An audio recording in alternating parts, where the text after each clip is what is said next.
사람이 약혼하지 아니한 처녀를 꿰어 동침하였으면 납폐금을 주고 아내로 삼을 것이요.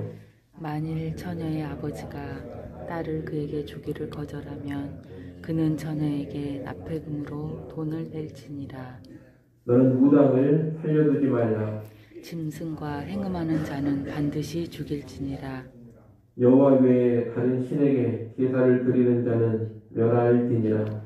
너는 이방 나그네를 압제하지 말며 그들을 학대하지 말라. 너희도 애굽 땅에서 나그네였음이라. 너는 과부나 고아를 해롭게 하지 말라. 내가 만일 그들을 해롭게 함으로 그들이 내게 부르짖으면 내가 반드시 그 부르짖음을 들으리라. 나의 노가 맹렬함으로 내가 칼로 너희를 죽이리니 너희 아내는 과부가 되고 너희 자녀는 고아가 되리라.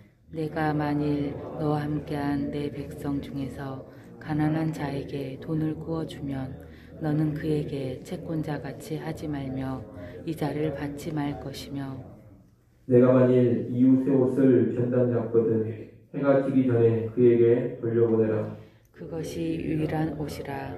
그것이 그의 알몸을 가릴 옷인즉 그가 무엇을 입고 자겠느냐. 그가 내게 부르짖으면 내가 들으리니 나는 자비로운 자임이니라. 너는 재판장을 모독하지 말며 백성의 지도자를 저주하지 말지니라. 너는 내가 추수한 것과 내가 짜낸 즙을 바치기를 더디하지 말지며 내 처음 난 아들들을 내게 줄지며 내 소와 양도 그와 같이 하되 이래 동안 어미와 함께 있게 하다가 여드레 만에 내게 줄지니라. 너희는 내게 거룩한 사람이 될지니 들에서 짐승에게 찢긴 동물의 고기를 먹지 말고 그것을 개에게 던질지니라. 아멘.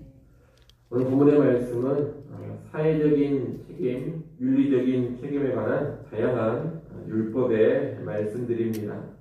먼저 16절, 17절은 혼전 성관계에 관한 법입니다. 하나님께서 사람에게 성을 허락하신 이유는 크게 두 가지입니다. 하나는 자손의 번성을 위해 주셨습니다. 이 목적은 남녀의 일시적인 성관계를 완전히 배제합니다. 왜냐하면 자녀를 임신하고 출산 그리고 양육하는 과정은 매우 긴 시간과 많은 희생을 필요로 하는 일이기 때문입니다. 자녀를 잘 낳고 정상적으로 양육하려면 결혼 관계의 남녀가 아니고서는 거의 불가능합니다. 실제 우리 사회에서는 결혼 관계 밖에서 임신과 출산이 이루어져서 많은 문제가 일어나는 것을 볼 수가 있습니다. 자녀의 출산과 양육은 결혼 관계 안에서만 가장 안정적으로 이루어질 수가 있습니다. 그러므로 자손의 번성을 위해 하나님이 주신 성은 결혼 관계 안에서만 누려지는 것이 진정한 복이라 할 수 있겠습니다. 성을 주신 또 하나의 목적은 남자와 여자가 가장 친밀한 관계를 맺도록 하기 위함입니다. 동침을 통해서 남자와 여자는 육체적으로, 정신적으로, 영적으로 하나가 됩니다. 이러한 목적 역시 성이라는 것이 일시적인 관계, 순간적인 쾌락을 배제하고 있음을 알게 해줍니다. 다시 말해 성이 의도하는 친밀함은 결혼관계의 남녀를 전제로 주어진 것입니다. 따라서 성은 반드시 결혼관계 안에서만 누려져야지만 복되다 이렇게 말할 수가 있습니다. 혼전 성관계는 잘못된 것이고 비극적인 결과를 초래하는 일이라는 것을 우리는 꼭 알아야 되겠습니다. 그런데 만약 미혼 남성이 미혼 여성과 혼전에 동침을 하게 된다면 그 남자는 동침한 여자의 집에 납폐금, 다시 말해 결혼 지참금을 주고 그 여자와 의무적으로 결혼을 해야 한다고 율법에서는 말하고 있습니다. 만약 여자의 부모가 결혼을 허락하지 않을 수도 있는데 여자의 부모가 결혼을 허락하지 않는다면 남자는 그 여자의 집에 정당한 몸값을 보상해 주어야 합니다. 이 경우에 결혼의 거부권은 남자에게는 없습니다. 여자 측에서만 이 결혼을 거부할 수가 있습니다. 고대의 혼전의 성관계는 거의 대부분이 남성에 의해 주도되는 일이었기 때문에 이런 율법을 하나님이 주셨다 볼 수 있겠습니다. 이러한 혼전 성관계에 관한 법을 보면 하나님께서는 미혼 남녀의 성관계를 죄로 간주하시고 이에 대해서는 분명히 배상하고 합당한 책임질 것을 요구하고 계심을 알 수가 있습니다. 만약 오늘날 한 남자와 한 여자가 혼전 성관계를 맺을 경우 성도라면 이 하나님의 법을 기억하면서 반드시 결혼해서 책임을 지는 방향으로 나가는 것이 바람직할 것입니다. 혼전 성관계를 아주 심각하고 아주 끔찍한 죄악으로 간주할 것은 아닙니다.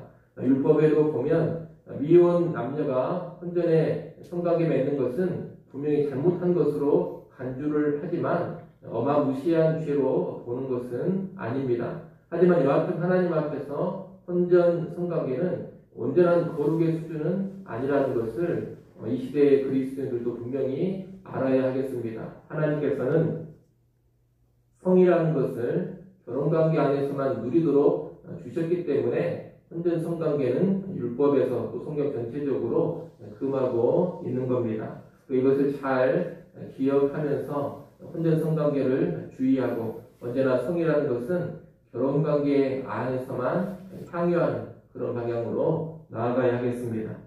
18절 말씀에 보면 무당은 죽이라고 합니다. 무당은 점을 치거나 사수를 쓰는 사람 또는 영적 세계와 접촉을 중지하는 사람을 가리킵니다.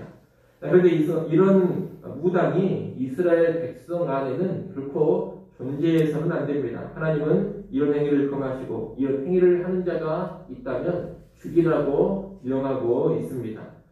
이 율법은 이스라엘 백성을 향해 주신 법이기 때문에 이 무당을 죽이라는 율법을 오용해서 오늘날 이 사회에 무당이나 영매들을 다 없애버리려고 하고 다 제거해 버리려고 하면 안 됩니다. 하지만 교회 안에는 결코 이런 사람이 존재하지 않도록 해야 할 것입니다. 무당을 죽이라는 명령은 오늘날 점성술, 손금, 점, 사주팔자, 궁합, 풍수지리, 접신이나 당신술 등에 적용해 볼 수가 있겠습니다.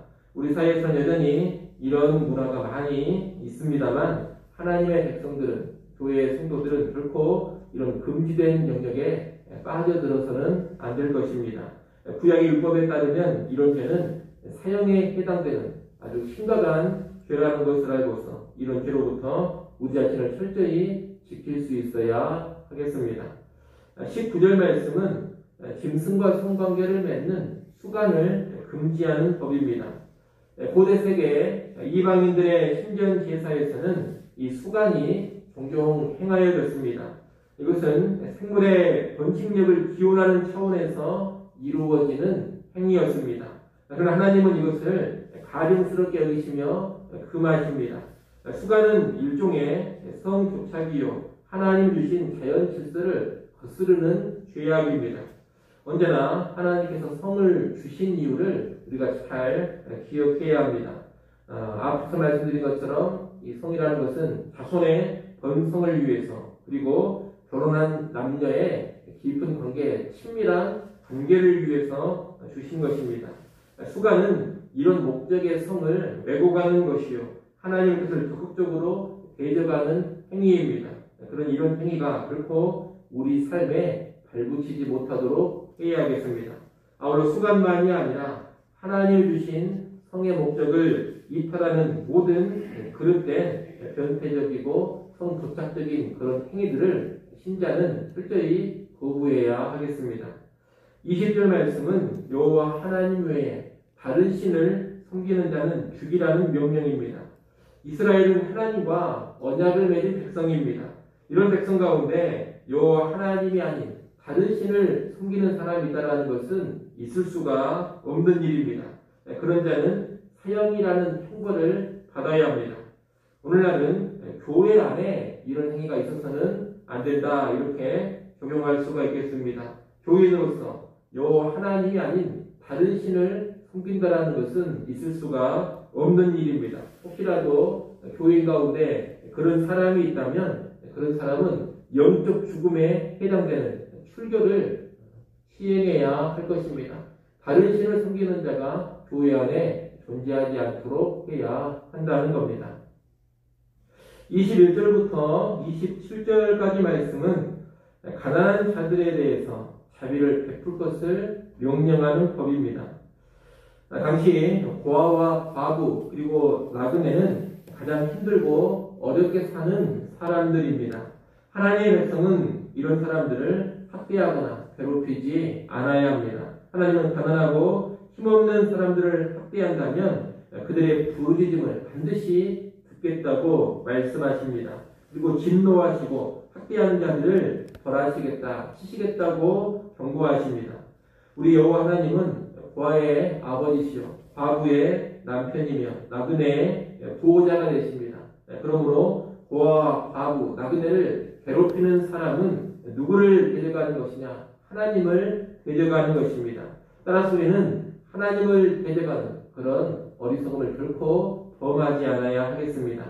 하나님은 또 가난한 사람에게 돈을 빌려줬으면 이자를 받지 말고 채권자처럼 엄하게 굴지 말라고 합니다.